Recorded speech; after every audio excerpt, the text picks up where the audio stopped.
प्रसंग चल रहा है कि रात में स्वप्न में बाणासुर की पुत्री उषा जी ने देखा एक नवकिशोर श्यामघन कमल नयन पीतांबरधारी। बस तो चित्त लुट गया उषा जी का। अब वो जगी और हा प्रीतम ऐसा पुकार उठी। तो सब सहेलियां पास थी, उन्होंने कहा बिना प्रीतम के प्रीतम कैसे पुकार उठी। संकुचित हो गई उषा जी। उनकी चित्रलेखा नाम की एक मित्र सखी थी जो योगिनी थी, आकाश मार्ग से चल सकती थी और जितनी रचना ब्रह्मा जी की है सबका चित्र बना सकती थी। उन्होंने कहा कि प्रिय सखी तुम उदास मत होइए, मैं अनुमान से कह रही हूं कि तुम्हारे स्वप्न में कोई देव सुंदर पुरुष आया और तुम्हारे चित्त का अपहरण कर गया, तभी तुम जगते हुए एकदम कहा हा प्रीतम तुम कहां हो। तो उनका हा। तो कहा तुम क्षोभ मत करो, शोक मत करो, मैं अभी चित्र बनाती हूं, बस चित्र को तुम बता देना कि ये यही है, बस इतने में हम उसका अपहरण करके लाएंगे और आपके पास आपको मिला देंगे। गंधर्वों के, नागों के, पन्नगों के, विद्याधरों के, देव के सबके चित्र बनाते चली गई। जब यदुवंशियों में श्री वसुदेव जी का बनाया तो कहा इसी वंश में। जब श्री कृष्णचंद्र जी का बनाया कहा हाँ बिल्कुल ऐसे ही। जब प्रद्युम्न जी का बनाया तो कहा ठीक बिल्कुल ऐसे ही। और जे ही अनिरुद्ध जी का बनाया तो कहा यही है, यही हमारे चित्त को चुराने वाले। तब चित्र लेखा जी ने कहा ये तो बहुत कठिन जगह तुम्हारे नेत्र लड़े, ये तो भगवान श्री कृष्ण द्वारिकाधीश के पौत्र हैं, प्रद्युम्न पुत्र अनिरुद्ध, पर फिर भी मैं तुम्हारे काज के लिए चाहे प्राणों का बलिदान करना पड़े मैं अवश्य इनका अपहरण करूंगी। आकाश मार्ग से चित्रलेखा जी द्वारिकापुरी पहुंची। वहां सुदर्शन जी से प्रार्थना की कि आप जानते हैं कि भगवान का ही ऐसा कोई विधान होगा कि उषा जी के स्वप्न में भगवान के पौत्र का दर्शन हुआ, तो आप थोड़ा साइड हो जाइए, हम अपहरण करते हैं अनिरुद्ध जी का। अनिरुद्ध जी महल में पलंग में थे, पलंग सहित उठाया और आंगन से आकाश मार्ग से बाणासुर के महल में उषा जी के पास अनिरुद्ध जी को विराजमान कर। अब तो उषा जी के आनंद का ठिकाना नहीं, जो स्वप्न में देखा था उनको साक्षात देख रहे। धीरे धीरे अनिरुद्ध जी से इतनी प्रीता बढ़ी कि अनिरुद्ध जी भी भूल गए द्वारिकापुरी। हंसना खेलना खाना पीना आनंद मनाना वो तो राजमहल है। एक दिन उषा जी किसी कार्य से, तो जो वहां के वृद्ध सैनिक थे सुरक्षा में, तो वृद्ध ने देखा उषा जी को प्रसन्न मुद्रा में, तो कुछ ऐसे लक्षण भी देखे। उन्होंने जाकर के बाणासुर से कहा महाराज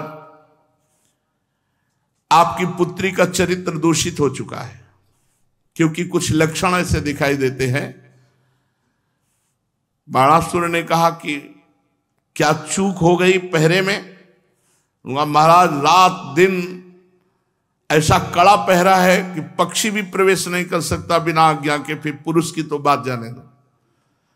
बाणासुर एक छोटी सी सेना लेकर महल में, वहां जे ही दरवाजा खुलाया तो देखा भगवान के चतुर्व्यूह अवतार हैं, जैसे राम लक्ष्मण भरत शत्रुघ्न, ऐसे वासुदेव संकर्षण प्रद्युम्न अनिरुद्ध भगवत स्वरूप। अनिरुद्ध जी उषा जी के साथ चौसर खेल रहे थे और सब सखियां सहेलियां सेवा में। अनिरुद्ध जी ताड़ गए कि 1000 भुजा वाला ये बाणासुर ठीक नियत से नहीं है, तो एक दौड़कर परिग उठाया और जितने सैनिक थे सबको मार डाला। बाणासुर ने, मेघनाथ ने जिस मंत्र का प्रयोग करके नागपाश से राम जी और लक्ष्मण जी को बांधा था, उसी नागपाश से अनिरुद्ध जी को बांध दिया। अब अनिरुद्ध जी बंधन में युक्त हो गए। इतने में देवर्षि नारद जी पहुंचे। नारायण नारायण नारायण। द्वारिकाधीश जी महाराज की जय हो। प्रभु सूचना देते हैं कि बाणासुर ने अनिरुद्ध जी को बंदी बना लिया है। बोले हाँ यही तुम जानना चाहते थे अनिरुद्ध जी, 4 महीने हो गए यहां से अपहरण कर ले गया। कोई बोले हाँ योगिनी चित्रलेखा जो बाणासुर का मंत्री कुंभांड है उसकी पुत्री है, और आप शीघ्र पहुंचे, अनिरुद्ध जी नागपाश में बंधे हुए हैं। अब तो भगवान बलराम जी, श्री कृष्ण, प्रद्युम्न और भी सात्यकी, कृतवर्मा, बड़े बड़े वीरों ने सेना सजाई और शोणितपुर बाणासुर की राजधानी आक्रमण कर दिया। जब बाणासुर ने देखा कि हमारी राजधानी पे आक्रमण कर दिया यदुवंशियों ने, तो तुरंत सूचना पहुंचाई। तो भगवान शंकर ने वचन दिया था बाणासुर को कि तुम्हारी राजधानी की रक्षा हम करेंगे। तो भगवान शंकर वृषभ राज नंदी पर सवार होकर के स्वामी कार्तिकेय अपने सैनिकों के साथ सामने आमने आ गए। इधर भगवान श्री कृष्ण बलराम, इधर महादेव जी और कार्तिकेय स्वामी, देव सेनापति स्वामी कार्तिकेय, महान बलशाली भगवान शंकर पुत्र। अब तो बड़ा विशाल घमासान युद्ध, रोंगटे खड़े कर देने वाला। भगवान शंकर जी से भगवान श्री कृष्णचंद्र जी और प्रद्युम्न जी से स्वामी कार्तिकेय का युद्ध होने लगा। बलराम जी कुंभांड कूपकर्ण से युद्ध करने लगे। बाणासुर के पुत्र के साथ सांब और बाणासुर के साथ सात्यकी भिड़ गए। बड़े बड़े देवता, ऋषि मुनि, सिद्ध, चारण, गंधर्व, अप्सराएं ये विमानों पर चढ़कर युद्ध देख रहे। भगवान श्री कृष्ण ने सारंग धनुष खींचा और भगवान शंकर जी की सेना पर प्रहार किया। शंकर जी की सेना भूत, प्रेत, प्रमथ, गुहक, डाकिनी, यातुधान, बेताल, विनायक, प्रेत, मातृगण, पिशाच, कुष्मांडा, ब्रह्म राक्षस, ये सारंग धनुष से छूटे हुए बाण से सब भगदड़ मच गई। भूत प्रेतों में, बेताल विनायकों में। पिनाक पाणे भगवान शंकर ने पिनाक पर प्रत्यंचा चढ़ाई। जैसे श्री कृष्ण का सारंग धनुष, ऐसे भगवान शंकर का पिनाक। भांति भांति के दिव्यास्त्र पिनाक पे जे भी चढ़ाते हैं तो भगवान श्री कृष्ण उसकी काट पहले ही सारंग से चढ़ा के छोड़ देते, वो शांत हो जाता है। ब्रह्मास्त्र का संधान किया भगवान शंकर ने, तो ब्रह्मास्त्र से ही शांत कर दिया भगवान श्री कृष्ण ने। वायुवास्त्र का संधान किया भगवान शंकर ने, तो पर्वतास्त्र से शांत कर दिया। आग्नेयास्त्र का संधान किया भगवान शंकर जी ने, तो वर्षा जिससे होती पर्जन्यास्त्र से शांत कर दिया। पाशुपतास्त्र का प्रयोग किया जो अमोघ बाण भगवान शंकर का है, तो नारायणास्त्र का प्रयोग किया भगवान श्री कृष्ण जो उनका अमोघ है, दोनों बाण शांत हो गए। महादेव जी से कहा क्या आज्ञा है, तो उनका जन्मणास्त्र चलाओ। तो जे भी भगवान श्री कृष्ण ने जन्मणास्त्र चलाया तो महादेव जी बार बार जम्हाई लेने लगे। जब जम्हाई लेने लगे तो भगवान शंकर को छोड़कर श्री कृष्ण आगे बढ़े और बाणासुर की सेना का संहार करने लगे। प्रद्युम्न जी ने बाणों की बौछार से स्वामी कार्तिकेय को घायल कर दिया। वो मयूर वाहन से युद्ध विरत हुए। बलराम जी ने हल से पकड़ना, मूसल से मारना, तो कुंभाग और कूपकर्ण आदि इन सबको रणभूमि में मार गिराया मूसलों की मार से। अब ऐसा बलराम जी का मूसल चले कि बड़े बड़े गजरा, तितर बितर सब हो गए। बाणासुर ने देखा हमारी सेना तहस नहस हो गई और हमारे गुरुदेव भगवान शंकर तो जमाई लेने में ही लग गए, कार्तिक जी का मोर उड़ गया, युद्ध विरत हो गए। अब उसने 1000 भुजा, 500 धनुष, लाखों बाण संधान एक साथ क्रोधित होकर बाणासुर युद्ध करने लगा। भगवान श्री कृष्ण ने एक बाण से सब धनुष की प्रत्यंचाएं काट दी, सारे बाण काट दिए। अब भगवान श्री कृष्ण ने पांचजन्य शंख की ध्वनि की और सारथी, घोड़े सब बाणासुर के नष्ट कर दिए। अब बाणासुर को मारने ही वाले थे कि कोटरा नाम की एक देवी बाणासुर की धर्म माता थी। उसने बाणासुर की रक्षा के लिए अपने वस्त्र उतार दिए। भगवान श्री कृष्ण ने तुरंत नेत्र मोड़ लिए, क्योंकि अपनी अर्धांगिनी के सिवा किसी भी स्त्री को नग्न देखने से तत्काल सारे पुण्य नष्ट हो जाते हैं। इसलिए पर स्त्री गमन भारी निषेध है। तो जे ही वो सामने खड़ी हुई तो सब धर्म के रहस्य को जानने वाले थे, तुरंत आंखें फेर ली।